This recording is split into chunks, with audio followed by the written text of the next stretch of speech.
So ayan mga lods, hinog na hinog pa. Nagpalit ako ng karburador.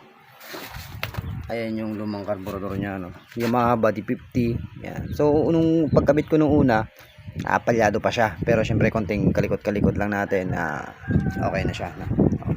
Hinog na hinog pa, oh. Ganda pa, oh. Ayan. So ngayon pandarin natin mga lods.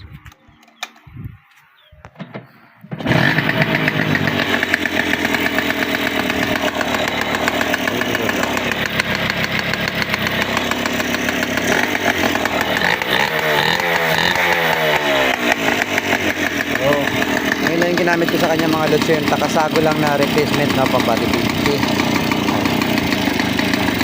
Ganda po, hinog pa mga lods. So ayun yung kaha niya, ilalagay ko yan dito mamaya. Diba? Hinog.